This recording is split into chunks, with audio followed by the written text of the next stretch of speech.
Hello boss mga idol, welcome to my Tots TV. Ito po mayroon tayong simple wiring lamang, isang ilaw at saka isang bulb. Ngayon po, dito po yung ating galing sa Miracle main line. Tapos papunta sa breaker naman yung galing sa ating sa meter, galing sa breaker naman papunta sa ating junction na papunta sa loob nating bahay yung supply. Meron tayong dalawang wire galing sa breaker. Meron din tayong dalawang wire galing sa ating bulb. Meron din tayong dalawang wire galing sa ating switch o papunta sa switch. Ngayon, umpisa natin yung ating pag-splice. Yung una natin ay galing sa ating breaker ay isang wire at isang wire sa ating bulb. Yun ang splice natin. Yan. Kailangan make sure na mahigpit yung ating pag-splice mga boss, mga idol. Tapos ang pangalawa naman yung galing sa ating bulb ay papunta naman sa ating wire galing sa switch yung isa. Yan. I-splice natin ng mabuti para at least hindi na magkaroon ng shorts o mag-spark pag maluwag. Yan mga idol. Tapos niyan ay lagyan natin tape kagad. Pero ito ay tutorial lang kaya hindi kahit natin matalagyan tape. Tapos yung isang wire naman galing sa breaker pupunta naman sa ating switch. Yan, para at least yan ang ng isang ilaw natin at saka isang switch.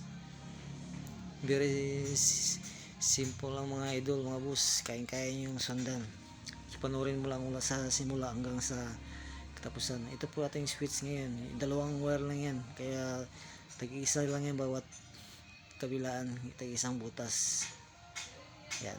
Isiksik lang natin mabuti. Kabila naman yung isa. At kailangan nating gamitan din ng pliers para at least make sure na mahigpit siya. Yan, hindi na mahugot yan basta nakaano na mga pliers mga boss, mga idol.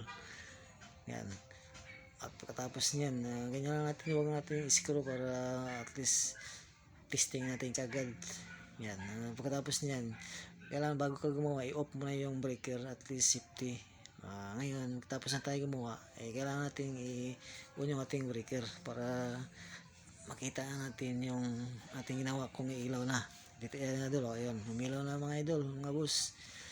Kaya yan ito yung switch niya. Patayin natin. Ilawin natin uli. Yan mga idol, mga boss. Yan, okay na. Ayan, patay uli. Ilaw uli. Ayan, okay na yan mga boss, mga idol. Very simple lang yan. Kaya nyo yan, sundan nyo lang mula simula hanggang sa huli. Nakukuha nyo rin yan. Subscribe na lang mga idol. Comment and share na lang para sa sunod nating videos makikita nyo ulit at magagawa tayo ng panibagong video para sa ating mga boss, mga idol.